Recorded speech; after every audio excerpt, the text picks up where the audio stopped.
Alors les filles, par rapport à nos midotes également, la Torah nous recommande de les travailler, de nous travailler nos midotes, c'est-à-dire nos traits de caractère, notre comportement, d'accord? Alors, une chose très importante, c'est au sujet de la colère, voilà. La colère. La colère, en fait, eh bien, c'est un très, très grave défaut.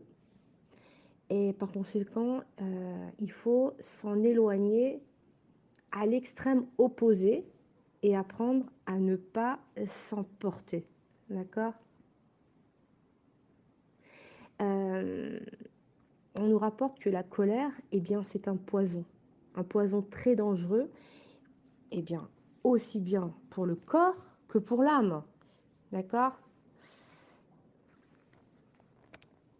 Et comme c'est écrit, alors on nous donne justement, euh, donc nos sages nous disent, chasse la colère de ton cœur et tu éloigneras le mal de ta personne. D'accord? Donc ici, donc dans le verset, le mal, eh bien, ça désigne également le Gehinam, hein. Le Gehinam, c'est l'enfer. D'accord?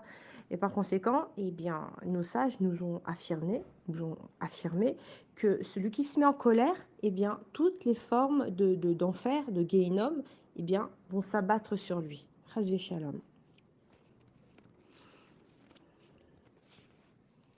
Il faut savoir aussi que par rapport toujours à la colère, hein, parce que la colère, c'est quelque chose eh bien, dans laquelle on peut vite tomber, très facilement.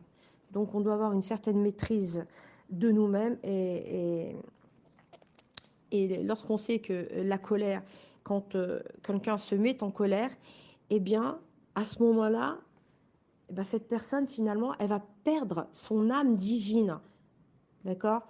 Et qui va prendre la place de son âme divine? Eh bien, ce sera une âme impure.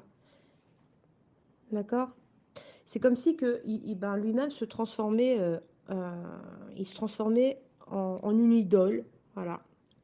Et par conséquent, la Shérina, la présence divine, eh bien, le quitte, puisque Hachem abhorre la colère. Et il ne peut pas résider avec une personne coléreuse. D'accord?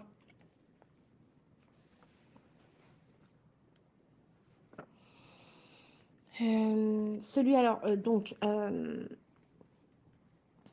ah oui, il y a une autre chose en fait, c'est que il faut se méfier euh, que lorsqu'on sent une colère qui arrive subitement, euh, on, on est face à une situation où on n'arrive pas à se maîtriser et tout à coup, eh bien, on se met en colère. Mais il faut savoir que à ce moment-là, eh bien, Akadosh Baruch Hu, eh bien, il a décidé de nous envoyer un grand cadeau, d'accord? Un grand bien. Et bien sûr, le Yetzer Hara, lui, qu'est-ce qu'il va faire? Il va te mettre en colère. Il va tout faire pour, euh, pour t'empêcher de recevoir ce grand bien. Ça peut être je sais pas, ça peut être une parnassa que tu devais recevoir, ou une augmentation, ou toute autre chose. Mais sache que tu dois recevoir quelque chose à ce moment-là. Quel dommage, d'accord? Donc, il faut te méfier. Dès que tu sens que tu commences à te mettre en colère, sache et réfléchis que c'est le Satan, d'accord, et bien, et qui vient et qui veut absolument t'empêcher. Il vient circuiter ce moment où Hachem veut t'envoyer, voilà, il veut t'envoyer un cadeau. Voilà, retiens ça. Sinon, d'autre part, une personne qui est coléreuse, eh bien, elle verra ses jours se raccourcir. Et enfin, il faut savoir que le fond de la personne, eh bien, se révèle par sa poche. On dit sa poche kiss, une poche, kisso, sa poche, sa façon de réagir devant un problème pécunier, d'accord? Un problème pécuniaire, ok. Donc, également par son verre, Koso, Kos, Koso, comment elle se comporte sous l'effet du vin, lorsqu'elle va boire du vin. Et la troisième chose, c'est par sa colère. Kaaso, Kaas, c'est la colère. Kaaso, comment elle contrôle sa colère. Donc, on voit également donc comment une personne va se révéler et va se révéler à travers ces trois choses. Et comme on peut le savoir, le véritable héros, c'est qui? Eh bien, c'est celui qui sait contenir sa colère, qui sait maîtriser, qui sait se maîtriser.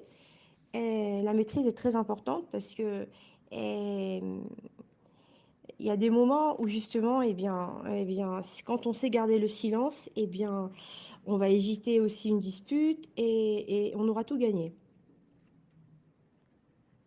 Donc, on doit avoir du sang-froid et aussi rester impassible devant même des insultes. D'accord?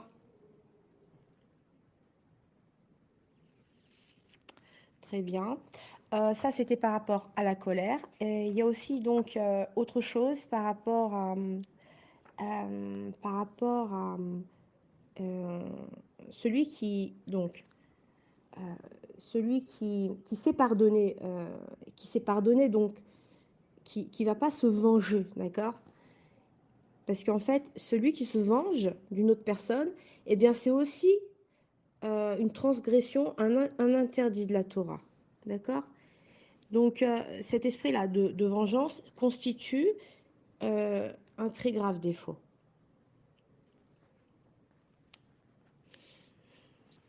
De la même façon, si maintenant tu gardes rancune envers une personne, eh bien, de la même façon, donc, euh, on a parlé de se venger de la personne, mais il n'y a pas que se venger, il y a aussi lui garder rancune. Eh bien, c'est la même chose. C'est exactement la même chose. Tu transgresses un interdit de la Torah.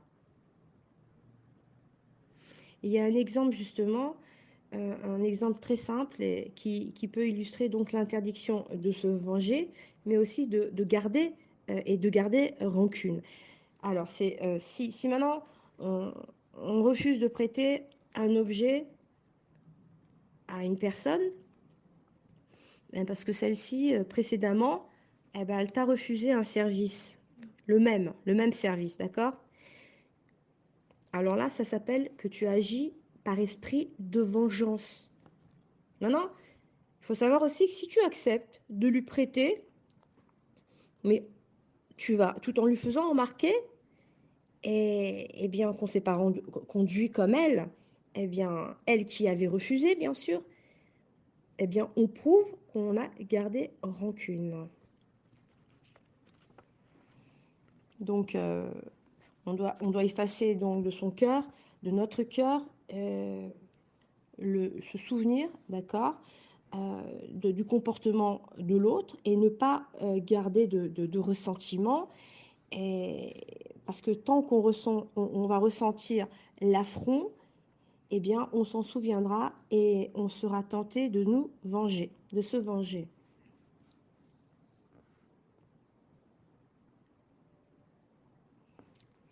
Voilà. Euh, Et enfin, comme on le sait, chaque situation devant laquelle on peut assister, une personne avec qui on aura affaire, eh bien, il faut savoir que maintenant, si tu réalises que celui qui vient t'offenser en réalité n'est en réalité qu'un envoyé d'Akadosh Baruch Hu, et qui te l'envoie pour justement expier tes péchés. Pourquoi? Par le mal, bien sûr, qu'on va venir te causer. Si maintenant tu retiens bien cela, tu n'en voudras à personne et tu ne garderas même pas rancune. Parce que c'est ça, la émouna, la foi. C'est que chaque chose qui nous arrive, c'est Hachem qui nous l'envoie. Donc ça, c'est c'est un des fondamentaux de la émouna. Tout ce qui nous arrive, c'est quelque chose qu'Hachem nous envoie. Et il ne nous l'envoie pas pour nous faire du mal, puisqu'il est Kulotov, il nous l'envoie pour nous réparer, pour nous arranger. Et c'est aussi une façon aussi de réparer peut-être aussi quelque chose dans une de nos anciennes vies. D'accord?